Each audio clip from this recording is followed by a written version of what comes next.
Live lifelong fulfillment, vision in action. You left lifelong fulfillment, vision in action. Live. Well, good morning, folks. Welcome to Vision in Action Live, and I'd like to take this chance to wish you all a Happy New Year this year. And I hope you're staying warm with all the cold weather that's going on right now in January. I'm Jim Boswell. I'm your host of Vision in Action Live, and I'm the author of Lifelong Fulfillment, Take Charge of Your Life. You know, on the Vision in Action Live podcast, we focus on expert knowledge and solutions that work on individual personal development. That's our focus here. These are the component pieces that allow you to construct and build your best life. To do this, we bring you representative experts from every conceivable discipline that can inform your thinking about your own journey to lifelong fulfillment. So welcome aboard for today. We've got a podcast panel I think you're going to find very interesting. We're going to focus on U.S. veterans and their transitions into civilian life. And for many of us, this can be an eye-opening experience. So let's talk about who we have today. This will be a panel.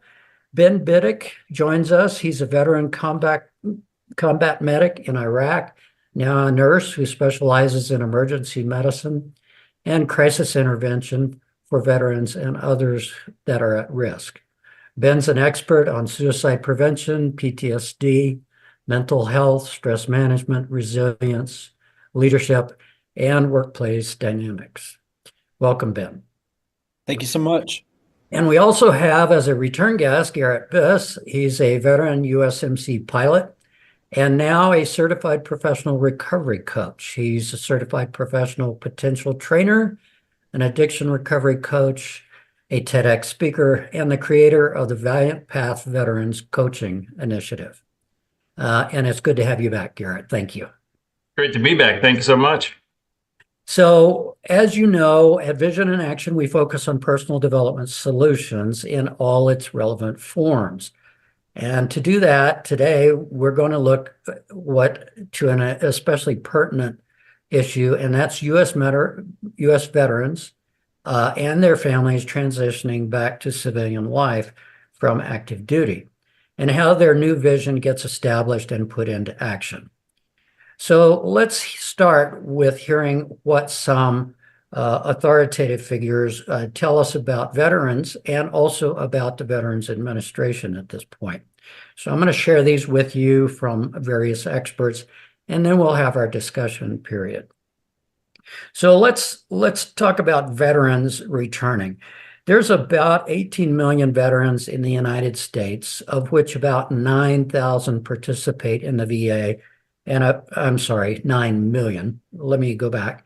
18 million total veterans, 9 million that participate in VA, and about 7 million of those that participate in VA actually get VA services.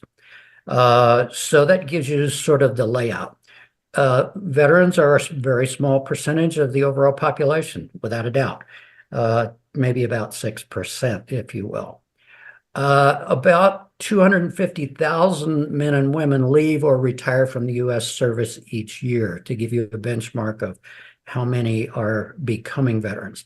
The overall veteran population is, however, shrinking relative to in absolute terms, and also relative to our population. With that said, we want to look at what the VA is doing. The VA is an integrated health system designed to handle the specific needs of veterans, which includes exposure to toxins, traumatic brain injury, hypertension, post-traumatic stress syndrome, and so on. The eligibility to be in the Veterans Administration is dependent upon your length of service and having a health condition related to military service and one's income. They do needs testing. In the VA, there's about 171 medical centers and about 1,113 outpatient clinics scattered around the United States. And the VA normally, at least back as I could get on current information, is that they spend about $15,000 per veteran who receives services. This is actually pretty close to the same thing that Medicare sees on the civilian side. And the VA is a fairly competitive channel for healthcare. Now, the VA spends about, well, their budget in 2025 is going to be $350 billion. And they had asked for another $12 billion, but pared that back to $6 to give you an idea. So incrementals to that budget are not going to be particularly large. They have 400,000 employees scattered across the United States. And they have a brand new secretary, Dennis McDonough, who's heading up the VA from now forward. And they're looking to streamline, cut regulations that are, in the way of good service and, ensure every veteran gets the benefits that they've earned. With that said, 14.3 billion of that 340 billion is for transition services. So you want to remember that. That's kind of less than 5% of the overall spend. So the rest of it goes toward mainly medical and prevention of crises and the like. And the other issue about veterans is a lot of veterans are rurally associated. So about half of those that receive service, numbering about 4 million or more, actually are in rural areas, and frequently they drive 60 miles one way simply to get to it. So access is not always the best, but still that's a function of the way they work. Nearly a quarter of VA medical health care these days is actually delegated to the public sector. And there's various reasons for it. Sometimes it's location, sometimes it's simply available expertise, or it could be scheduling. And when you put veterans into the public care area, that public care is, number one, more expensive. It also is no better, shall we say, than the quality and timeliness that the VA offers. And it doesn't specifically offer the screening that the VA does for veteran-associated combat health issues and suicide potential issues as well. So that's kind of, one of the things is, where does the VA spend its money? So a quarter of it or more is going into that arena. The VA sort of regards I'm using RAND Corporation statistics here, that the issues for veterans are primarily transition, suicide prevention, which comes in with the screening, making sure that they're not homeless, and also those that are at risk because of limited financial resources. The third tier is the health conditions that result via their service. To give you a benchmark, over 1 million veterans have made claims under the PACT Act, which means that they have been exposed to toxic chemicals.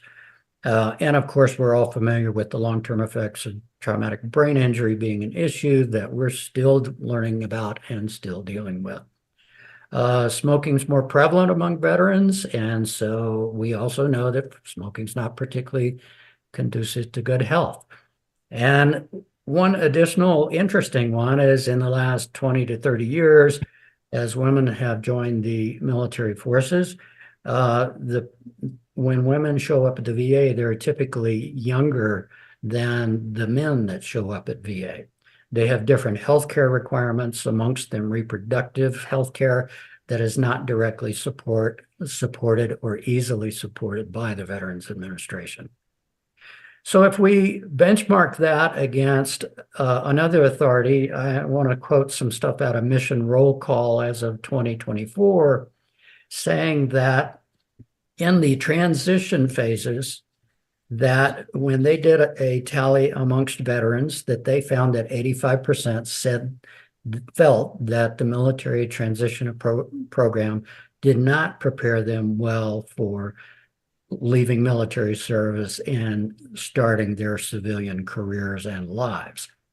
And the TAP program, or Transition Assistance Program, is VA's version of helping them do that transition. It's supposed to provide tools, information, and resources to service members.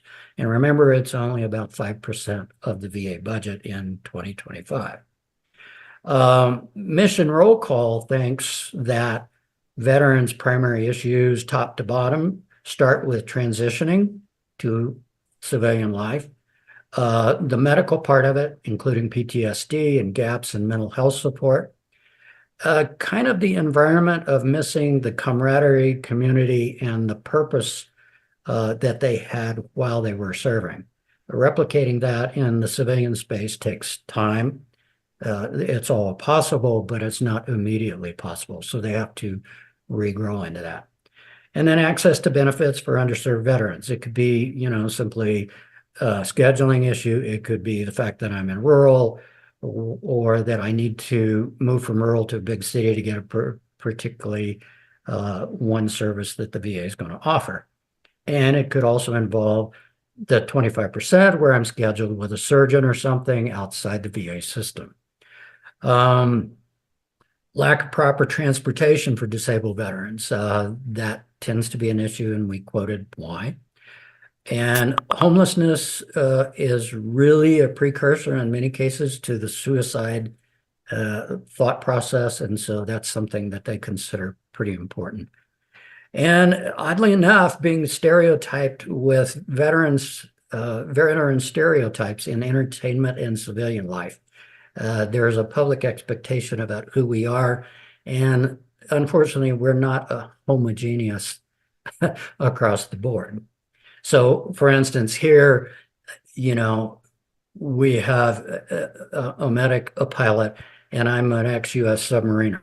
So there's not a lot of homogeneity in those individual activities, but as veterans, we all have the same thing after the fact, and that's transitioning, healthcare, et cetera. So with that said, those are kind of benchmarks in our discussion that we can jump off from. So, Ben, with yourself and Garret, I'd like to really talk about your perspectives on the issues of what the issues for veterans really are, whether they're the physical, the psychological, basic blocking and tackling, employment, housing, and family. So, Ben, would you like to kick that off, please, and just give us a little comment and perspective from what you're doing?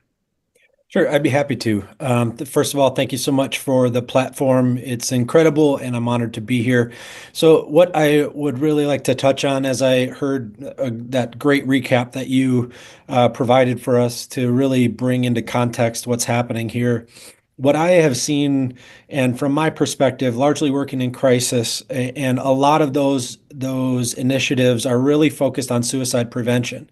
And a lot of those, from my perspective, seem to be pretty reactive down the line, where people are in crisis or reactive to a point where it's become an emergency. And I would really like, as you have said there, that 5% being dedicated to the transition phase. It is a complex process that people need to go through psychologically to alter from a perspective and a mission that the military gives us to go out there, go into dynamic environments, be resilient, face challenges, overcome them. And a lot of those qualities that we develop are pure gold. Self-discipline, identifying challenges, being creative about overcoming them, utilizing the resources that you have, being resourceful at all times to come up with ingenious solutions to really practical challenges, right? It's not a lot of real, intellectual concepts. These are life and death concepts. These are a microcosm of the challenges that we face in a lot of different environments in the civilian world and in worlds where active conflict are happening. So whether the conflict is combat to a conflict of people not having a sense of purpose and then getting into the workplace and not being able to communicate key challenges or having self-awareness when it comes to challenging emotions. What I really think is very important is in that transition phase, if we look at Maslow's hierarchy of needs, right, we can't get to these higher issues where we're dealing with these complex culture changes if veterans don't have stability of housing, stability of income, and an ability to focus on these higher level issues without having to focus on the immense need of those security level things where we know we have warm clothes, we know we have our needs met, we're providing for our families are eating, our healthcare needs are met. If there and the amount of bureaucracy that frequently goes along with government related programs or organizations, oftentimes, and people become a number. Oftentimes, people's challenges get lost in the dust of statistics, information, especially in our information age, where we really neglect that one-to-one process that happens of focusing on people first, right? And we get data, we get all of these things, and oftentimes people get left in the process. And oftentimes maybe some political messages are sent where we're solving these problems according to the data, but are we really? And I think it really looks at when we see a crisis situation where so many veterans are taking their own lives, the way I view that is we are doing what we're trained to do, solve key challenges, with sometimes violence. We're skilled at using firearms, which are very effective in causing key damage to our bodies. And we're skilled at using those in conflict against an opponent or an enemy that may be trying to take our lives. And so we are very good at using lethal tools. The problem is when we are experiencing internal struggles or deep-seated challenges where we're using tools on the battlefield to try to address challenges in our own lives, whether that's employment, whether that's relationship issues, whether that's a lack of self-awareness, depression, anxiety, post-traumatic stress. We're real good at finding a solution. And oftentimes that solution is, I think I'm the problem because I'm not thriving in these environments. My relationships are going south. I'm failing my kids. I'm self-medicating with alcohol because I was also trained that is my key mental health solution for my struggles when I have stress. And that's what I was taught is I self-medicate with alcohol. Well, that reduces our inhibition. And then we have access to firearms, which are very effective lethal means. And so obviously this suicide becomes something that we revert to very often because it draws from our wheelhouse. So what I really like in creating and what I really love doing for veterans is getting in early, teaching these core concepts and helping them develop self-awareness, helping them be aware of those changes along the way, helping them identify their skill sets and what they're really good at, but then creating new training for them to not use anger as a solution to their challenges, but self-awareness of anger as now I'm aware that something is very frustrating to me, and I'm going to use that as a tool to create effective solutions in a new dynamic environment, which is the civilian world. And what do I need to learn as a father, as a leader in a workplace, as a teammate in a workplace where the people that I'm working with don't have any level of comfortability with what I'm comfortable with, which is austere environments, which is severe challenges, all of these things. So it's largely creating focus and perspective and altering the sense of purpose, but doing those key investments in amazing, honorable, noble human beings who are very skilled at putting off our own needs to accomplish a mission. But we can't do that forever. And certainly as we kind of de-escalate into a civilian environment, which is much different, learning those self-awareness tools, and I'm sure Garret can comment on that in the recovery space of helping us get some emotional intelligence and developing these tools so that honorability and that sacrifice can be utilized in a way where it's balanced, where we're meeting our own needs, where we're not seeing meeting our own needs or self-care as weakness or vulnerability, and seeing that as just creating longevity and consistency. But that's my perspective here to start. And again, thank you for the opportunity to share my perspective on your show. That's great, Ben. Garret, maybe you have some counterpoint to that and some different perspectives that you care to discuss. Certainly. Well, I don't know. I think with everything Ben just shared, we can wrap it up now. I mean, that was very thorough and very insightful. I appreciate everything that you said.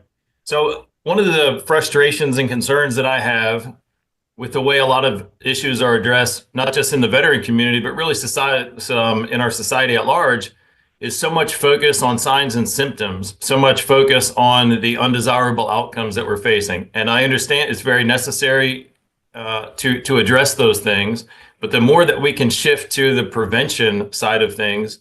So I think, look at the fires in LA right now. Very, very expensive to deal with, put out fires and to deal with all the loss of life, all the loss of property that's being handled. Would have been a much more effective, much less expensive to do some preventative measures or put some preventative measures in place to prevent the potential catastrophes from happening.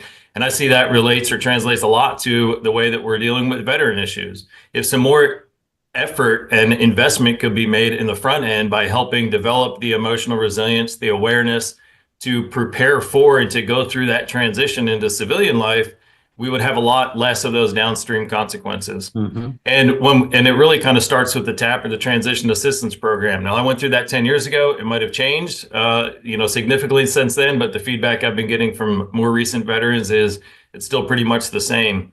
And when we look at what I came to find out recently was that this whole TAP and TRS program was developed for the purpose of reducing veteran unemployment. An extremely large financial cost or burden for paying out veteran unemployment because veterans were getting out and they weren't able to find jobs, they weren't able to integrate. So the solution was, let's create a week-long or this 40-hour training that's going to help prepare veterans to go get a job. Unfortunately, with that focus, I believe it puts a bias on this thought that all I need to do is get a job and get some money in the bank and this transition will be smooth. I don't remember any focus. Well, I'll take that back. The only thing that I remember being mentioned about the intrapersonal and the mental health challenges that I might face in transition was one comment that a presenter made that said, oh yeah, by the way, don't drink too much because veterans have a tendency to do that. That was the only thing that was remotely associated or tied to some of the mental health challenges that we'll face. And as I've shared with you before, Jim, the reason that my mission really behind the recent TEDx talk that I did was I wanted to draw awareness to some of those interpersonal challenges that veterans are going to face so they can better understand it. And the title of that talk was The Unspoken Trauma That All Veterans Face. The more that I've investigated and thought about it, I believe that transition from military service itself is traumatic. We have basic fundamental human needs, and the way that we've met those basic fundamental human needs, Ben mentioned the Maslow's hierarchy of needs. One of those most fundamental needs is our need for connection to part of a tribe so that we can satiate our needs for safety and security. So we take this need for connection, we lose the way that we've met that. We also have a need for authenticity or a positive self-identity, being able to show up with permission to express how we feel, say what we think, and not fear that we're going to lose our connection or our safety and survival.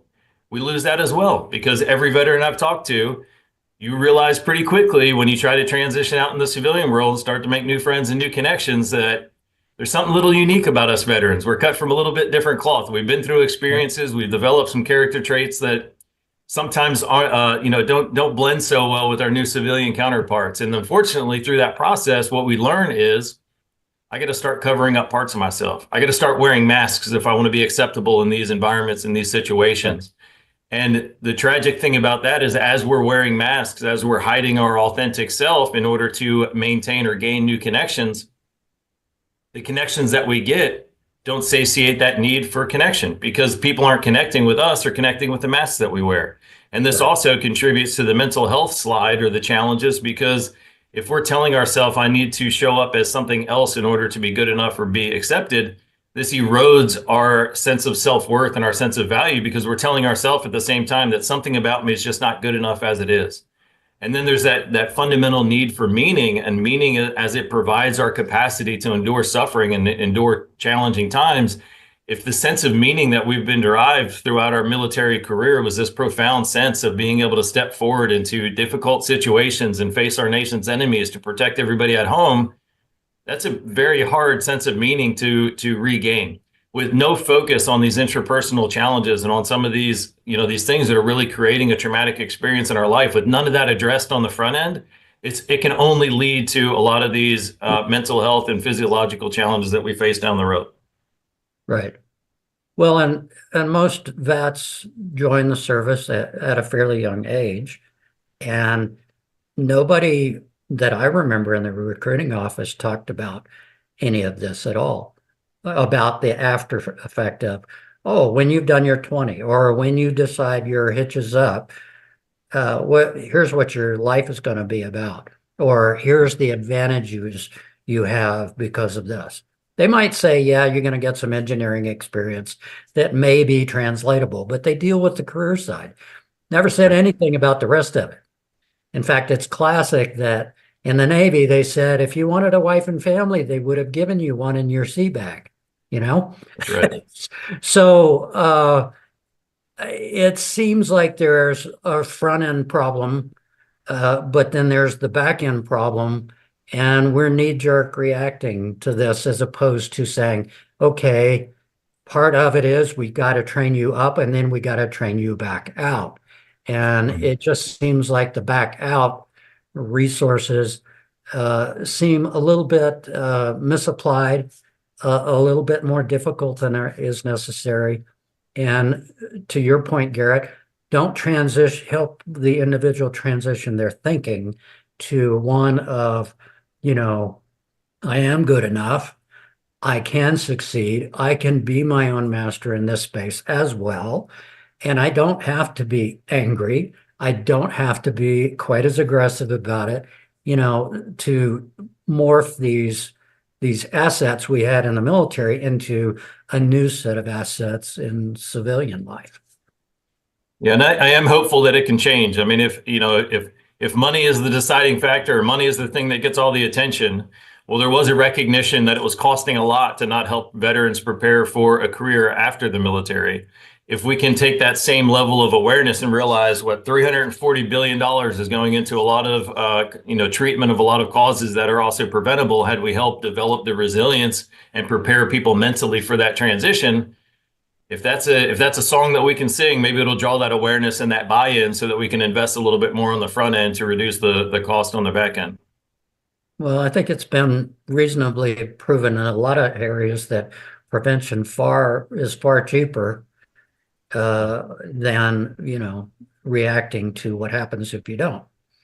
So, right. And I'm sure if you gave Ben and I 5% of that budget, we could connect with every veteran for at least a week before they transition, and we could have some significant results on the back end.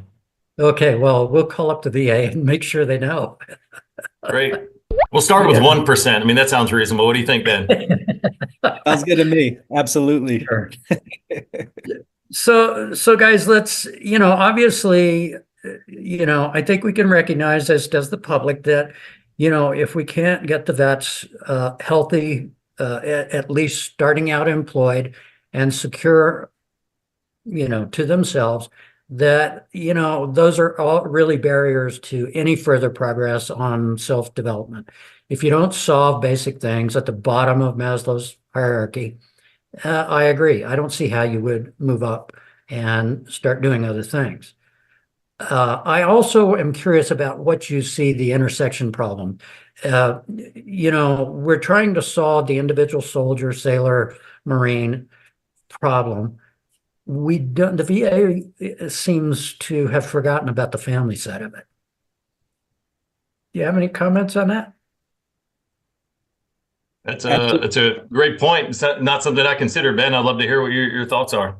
Sure. So this is a dynamic that we frequently focus on in some of the work that I've done is really these key relationships. If you're in your most intimate circle and you're the successful relationships in your most intimate circle are involving the need to be authentic. If you're not being who you truly are, if you don't feel safe enough to articulate your needs, if you're fearing that vulnerability is something that will detract from who your identity is, if you're feeling like the articulation of your needs is a weakness, then those relationships will not succeed.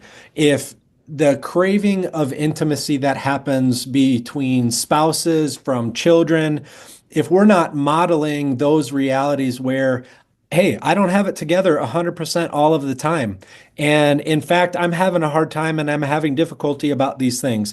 We're getting into that space where vulnerability and fear exists. And when we can't have those types of authentic conversations about things that we're dealing with, and we feel that stress of, I can't open myself to that because it makes me vulnerable. That's true on the battlefield. There's no time to have discussions about, I'm dissatisfied with the food I'm eating here in this hole because I'm locking and loading and I don't care if I have to eat, I'll eat when I can and when I have time. But that's not the recipe for success when it comes to raising healthy children, when it comes to having that resilience where, hey, AI has changed the dynamic of my entire workplace, and now I am going to have to adjust and potentially switch my career path.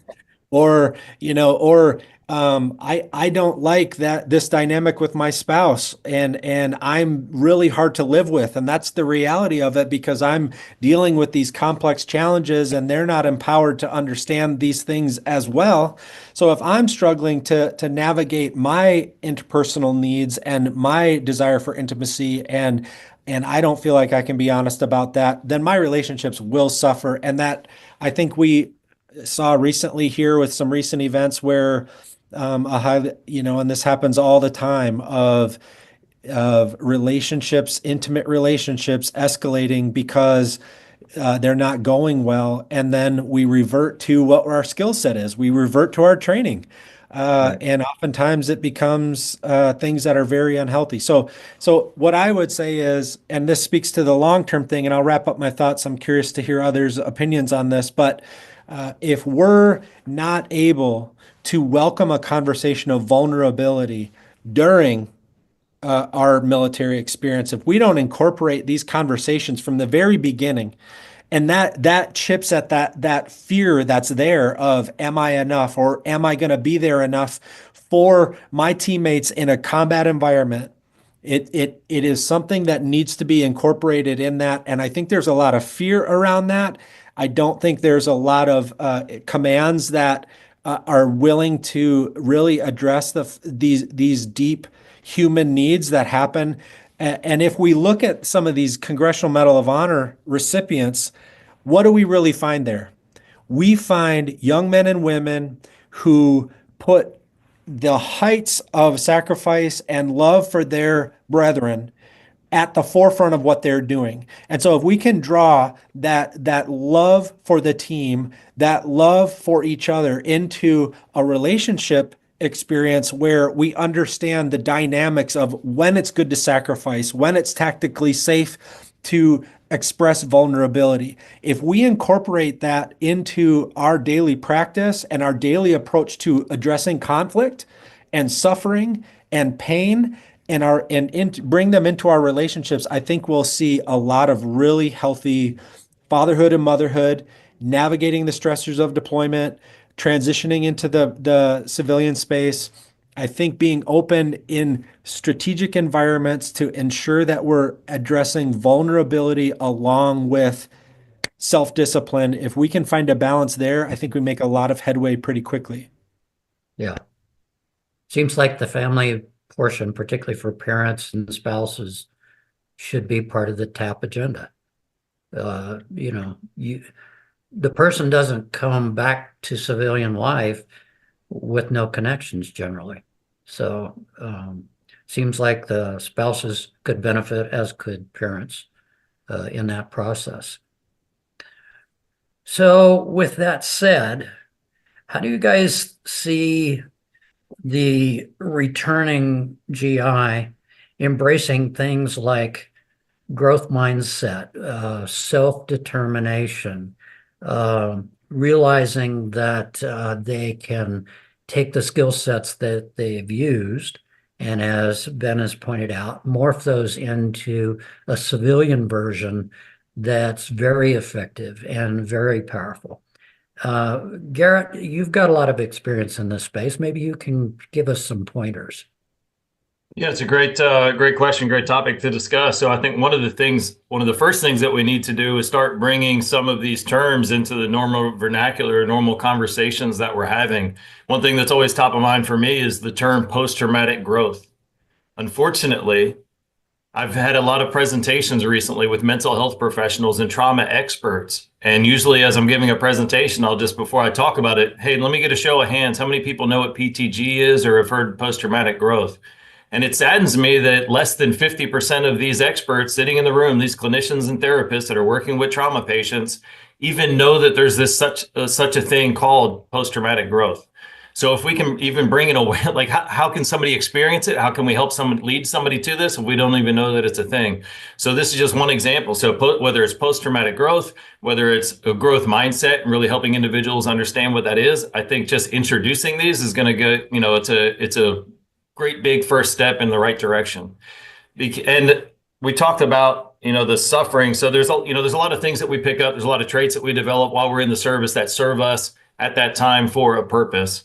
And unfortunately, it's even overtly expressed. I remember in the basic school and basic officer training that I was told, don't share your emotions. Don't let anybody see any emotions on your face when you're in front of your Marines. Because emotions are extremely infectious. We humans are hardwired for connection, and part of that is hardwiring to help us experience empathy and feel what other people are feeling. So I was actually told and trained to mask that so that it wouldn't affect those that were around me. We need to also understand in a debrief that, hey, this is something that we've trained and this is something that you developed because it served a purpose for a specific role and a specific time. However, this isn't something that you need to carry, that you should carry out into the real world. And that comes back a lot to the talk about authenticity. We need to feel safe expressing how we're feeling. There's a lot of individuals that want stronger connections. They're fighting, they really want with every, inch or cell of their body for a better connection with their children, a better connection with their spouse. But if they've been trained to hide certain elements of them, or if they've been conditioned to think that there's things about them that they need to hide, this comes back to that authenticity piece. If somebody's connecting with this mask that we present, then we're not getting the benefits of that nurturing connection. And that's a huge challenge. And there's also something around this relationship that we have with service and being of value. So a lot of my positive identity and a lot of my value or sense of value or self-worth came from my willingness as a Marine to suffer, to go into hard and challenging times, hard and challenging environments, do things that other people aren't willing or aren't capable of doing. And through that, my willingness to suffer, I feel like I developed this incorrect relationship with this idea of suffering and this idea of service. And in some ways, I felt that the greater I was willing to suffer, the greater the sacrifice I was willing to make, somehow that was related to a greater sense of service. And if my value as a Marine came from my willingness to serve my country, then it almost conditions us to think the more I'm willing to suffer, the earlier I get up, the further I run, the more I go without food, the crazier environments I go into. This is where my value is coming from. The challenge is if we carry this thought process out beyond the service into our civilian life or our veteran life, and we still think that there's something about our self-worth that is tied to the amount that we're willing to suffer and sacrifice, this leads a lot of veterans to taking on extra burdens and continuing to suffer, feeling like maybe if I just suffer a little bit more, I'll get a sense of that value back. And this is a tremendous barrier for veterans even raising their hand. I mean, I look at the enrollment rates in the VA, and I think this is one of the major reasons. There's a lot of veterans that come out and they think, I don't need the VA. I'm not as messed up as some of those other guys. That's for somebody else. And they don't recognize, or they're not able to recognize at the time, the many ways that they've been affected and the many challenges that they're going to deal with because of their service.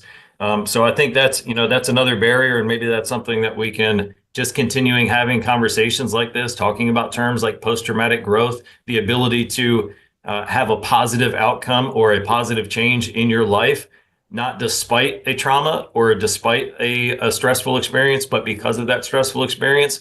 And then this the growth mindset, this recognition and acknowledgement that who we are today isn't who we're going to be tomorrow. The skills and the talents and the things that we're good at today doesn't mean that those are fixed variables. Those things can change and they can evolve and develop. And we need to really incorporate that or drive that into the minds of individuals that are transitioning. Right.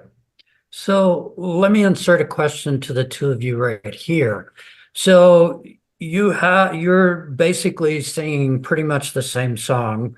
I'd say you're kind of almost in violent agreement. And so if this is true and this is recognized by veterans organizations, and number one, the first question is, do they recognize it and do they articulate it? The second question is the VA and our representatives and our government listening? In other words, every veteran is a citizen, every one of them. So how is it that the conversation we're having isn't being effectively represented to the people who make the budget decisions, decide how much TAP gets versus other things, the decision about farming out instead of fortifying VA access and services, to put it into the private sector, where this awareness we're talking about, as Garret so aptly put, it's not there. So what's your opinion? Are we missing it in the communication chain, or something else that I don't understand? I'd be happy to weigh in on that a little bit. And Garret, unless you have something you'd like to take off on. So I think. Go ahead. Go ahead. All right, Ben, I'll take it and then I'll pass it to you. One of the challenges that I think these things are being expressed, unfortunately, I fear that they're being drowned out by another message about veterans. So one of the challenges that we face as a veteran community is that we have a very bad brand. There's so much volume and so many voices out there talking about the needs of veterans, the trauma that we face, the challenges that we're facing. My last count, I understand there's more than 43,000 nonprofits that are focusing on veterans issues. And the consequence of that, there's 43,000 voices out there that are vying for dollars, and they're using emotions of individuals to try to get these dollars. So there's a lot of voices and a lot of noise out there about how we're broken, about how we need help, about how we need services. And that's a great thing. I think that we need that funding. We need these nonprofits to be able to do what they're doing.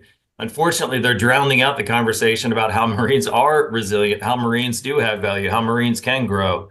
So that's a challenge, I think, as a veteran brand that we face. And there's some great organizations that recognize this, and they're doing some hard work to bring a voice to the resilience and the abilities and the value that veterans have. I know Zero Mills or Mission After, Buffer Springs, just a couple of these organizations that are really trying to shift the tide of what the brand veteran means, so that we don't continue to not just broadcast this message publicly to the rest of our society, the rest of our country, but also broadcast this message to veterans, because veterans are hearing the same messages as well. And sometimes that affects the way that they feel about this title that they carry, veteran. Yeah. Ben. Yeah. Again, and if I could just echo some of what Garret mentioned there, part of that veteran brand is that suffering, that message of there's a certain degree, I guess, in my experience in helping with veterans in group therapy, veterans who have dealt with suicidal ideation for years, alcoholism, a lot of different self-harm behaviors and things of that nature, is partly it's a badge of honor. It's to say, I did awful, horrible things. I did that, and that earned me this respect. I am a veteran, and especially with the increased respect, the horrible things that our Vietnam veterans experience coming back into the civilian world, that has changed significantly in culture as far as the response, the thank you for your service type messages that we're getting. But to be, and in some of these group therapy dynamics, where in helping veterans navigate all of these culture shifts, is part. I've had veterans tell me, like, isn't this what I'm supposed to be? I'm supposed to be the aloof kind of alienated person on the outside of things, and that's part of my badge of honor of I earned this, and aren't I supposed to be messed up? Aren't I supposed to be someone who doesn't fit in the civilian world?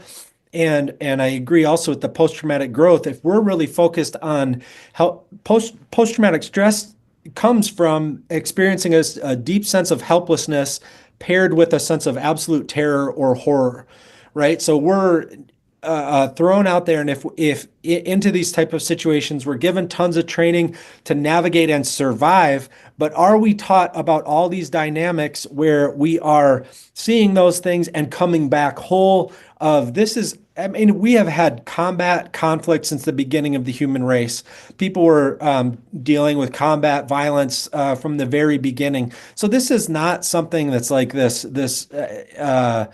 hugely different. Although 1% of our people in the United States have served in the armed forces, there is that different element of experience here. But we also have a very human side of the human experience that I think we can really find a lot of common ground in the civilian world. And if our systems really recognize and stop acting with fear towards this, then and really look at it as this is a very human experience. When humans are ready to go to war because of a boundary, because of a resource that's scarce, because of an ideological purpose, this is nothing new to the human experience.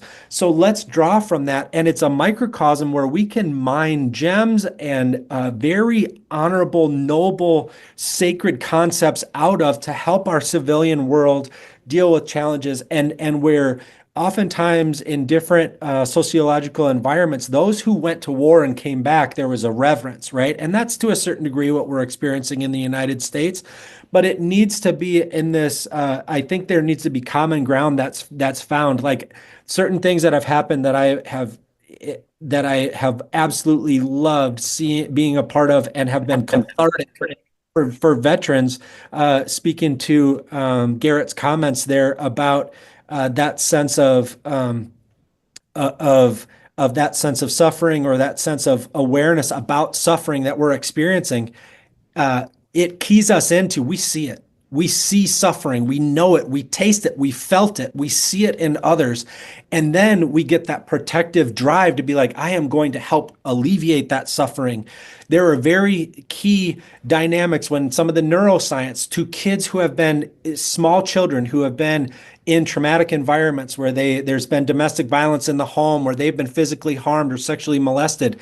Their brain patterns are very similar to veterans in combat because we're looking and scanning for threats, right? And so how powerful has it been for me to see combat veterans be a calm, steady, and security creating presence for young people who they see it in each other and they grow together. And that's where I see veterans being the branding change for veterans is the suffering that we've been through, the honor that we've sacrificed, the teamwork and the camaraderie and the purpose that's there that we get applauded for very much in different environments. We bring that to the civilian structure, and we bring that value to those who feel powerless, who have been harmed, who have also suffered post-traumatic situations where they felt helplessness and terror. And we bond together to create outcomes that are tremendous. And it's healing for the veteran just as much as it is for the people who have felt a similar suffering. So that's where I get super excited. And I just wanted to touch on that. Curious to hear everyone's thoughts on that, but that's something that's been extremely satisfying in my professional background. Ben, am I hearing you right to say the suffering in service, which is expected when you are in the military, that it's difficult to break that habit on the outside? Is that what you're saying? Because to the normal civilian, they don't even think that way, right? Right. In their service, they don't expect to suffer. They expect to prosper. Right. It's a totally different kind of idea set, right? Right. And how much of our human life, how much do human beings in their human life, right? We run away from suffering and we seek to pleasure. And then we seek to maintain pleasure for as long as possible. And we seek to avoid as much suffering as possible. But as veterans, we're a different breed. because we run to the suffering and we welcome it in our own bodies. We give our meal to we give our last canteen of water to our buddy who just got shot and is hypovolemic because he doesn't have fluids in, and he or she can have whatever I have. Take my last bullets, my last food, my last water. I got you. Let's go. Let's get you on the bird, etc. Right? That noble intensity of things. And so when we can ultimately help civilians learn those valuable lessons, but we can't, but we need to come to grips with that first so we can communicate that, so there isn't that broad gap of we're that 1% of people who goes out there and does these weird things and comes back different and changed and scary. That can't be what it is. It has to be our people sent us out to make war to keep them safe. And now we're coming back. We've learned valuable lessons, and the gold of what we've experienced, we are going to share that with you so that we all heal and grow, and that our entire populace is then thriving. And that's where I see a lot of catharsis. That's where I see veteran branding that I see as very effective, and that transitions our entire the entire culture of especially around stigmas around mental health, stigma around veterans, stigma around these types of dynamics. That's where I see the stigma go away and that honor get dialed up to exponentially, is when we do this for each other. Then we have that deeply human experience that grows us all, and we get into some pretty sacred places where there's bonds of connections instead of barriers to connecting. Right. The other thing too is, I keep hearing this every time I talk to anybody, essentially about personal growth, is when it comes to veterans, you know who veterans trust? They trust veterans, right? There is our connection to the civilian world sort of gets broken because we choose to do what we do. And if we can't take, the sacrifice and service mentality and at least explain it, and then, get the recognition or the respect for that, but then move on to something different that's about, I don't have to sacrifice quite so much. Okay. I've done my thing. And I now have a charter to take care of myself, my family, my children. And that's a different challenge where, there's sacrifices, but they look different, It's not quite so much about survival. And so I think that's the area each of us is trying to articulate and have exposed. We're part of that 43,000, organizational voices trying to say, let's change our approach so that this community can prosper. I love it, Jim. And there's this idea that always comes to mind. You're talking about our inability to connect with civilians in the same way that we can connect with veterans. And somebody shared with me recently, that's why they have the term veteran. That's why they don't call us civilians, because we'll never be a civilian. We're always going to be a veteran. We're always going to be a little bit different. And something that Ben touched on, I think, is so critical. What I understand is the intersection between whether somebody is going to make a left and go towards post-traumatic stress disorder or post-traumatic stress, or whether they can make a right turn and go towards post-traumatic growth. The deciding factor, the deciding ingredient there is our sense of meaning, our meaning around why we experience what we experience and what it means for us. And Ben, when you were talking about the vigilance that we develop, this ability and willingness to suffer, if we understand that has meaning in our life moving forward because it's developed certain capacities and certain abilities in us, then we can leverage that meaning and say, okay, these are some consequences, or these are some results of what I've experienced, what I've gone through, what I've been trained to do. And the meaning for that was it's helped prepare me for the future. If the meaning that we take from that is that I'm always going to be broken, I'm always going to suffer, then that's the path that it's going to lead us down. But if we can recognize and acknowledge that meaning, like this meant something in my life because this is how it's prepared me to use these things that I've developed to move in a positive direction. That's the thing that can allow us to take that off ramp and move toward the post-traumatic growth. Right, great. Well, gents, I appreciate you joining us today. This has been great, really dynamic. panel, and I appreciate your perspectives on it. Ben, if people need to reach out to you, where are you? How do they reach you? Sure. My name is Ben Biddick. I am from the Madison, Wisconsin area, but I do business across the United States and um, and occasionally beyond. But I have a variety of ways that I serve right now. I have, as mentioned, I have a nonprofit that deals with integrating tech with wellness and education, and using a lot of biometric data. That's something that this space that I've been working on intensely lately. I also have a for-profit business called humancapital.vip. And then you can reach all of those, all the things that I'm doing, a bunch of different podcasts and different media content, things like that. You can reach at benbiddick.com, BIDDICK.com. Great. Garret, how about you? So a couple of things I'm working on. So I work with veterans that have struggled with addictions in their past through recovery coaching specific to the veterans' needs. And also I'm right now I'm working on taking a lot of what I've developed and what I've learned is extremely helpful at developing resilience and helping somebody live into their potential. I'm taking that to veterans in the workplace. So I want to take this into companies to help veteran employees show up as better versions of themselves so that they can provide, for one, and what I'm most worried about is experience a better version of their life. You know, anybody that raised their hand or stepped forward in service of our country really saddens me if they're not experiencing their full potential or gaining all the joy and happiness and fulfillment in their life. So with individuals in recovery or veteran employees that maybe just aren't showing up as the best versions of themselves, that's where my real focus is right now. If anybody wants to reach out to me, GarretBiss.com is a great place to do it. And I do have a resource, I might have shared it on your podcast before, but something I'd like to offer to any listeners, whether you're a veteran or not. I have a real simple program. It's called The Warrior Reset. And what it is, it's 4 of the most efficacious and helpful practices, daily practices that I found over the last 10 years. And it's offered to veterans or warriors to go through that and experience some of these. And if you go to thewarriorreset.com, you can get free access to that. And I'll guide you through 4 daily practices. You can do all of them together in less than 15 minutes a day. So if you're feeling stuck, you feel like you're out of alignment somewhere, or if it's the beginning of a new year and you just want to make sure that you're showing up as the best version of yourself, this is an extremely powerful way to do it. Great. Great, gentlemen. Thank you so much for joining us today. Very insightful. Have a happy 2025, okay? Thank you so much, Thank sir. you too. I appreciate you. Bye, guys.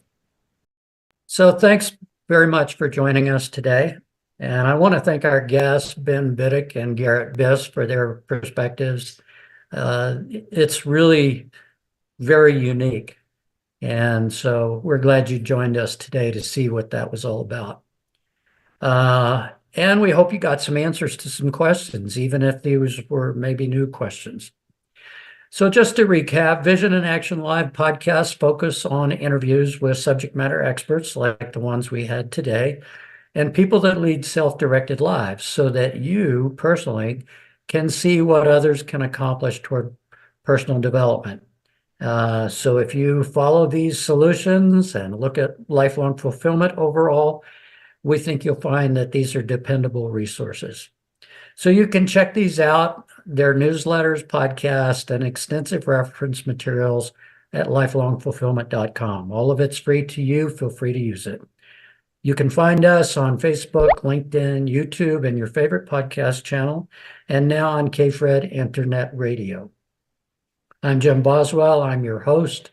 You can reach me at jim@lifelongfulfillment.com as well. And just so you remember, till next time, a positive growth mindset demands action. Have a great weekend, folks.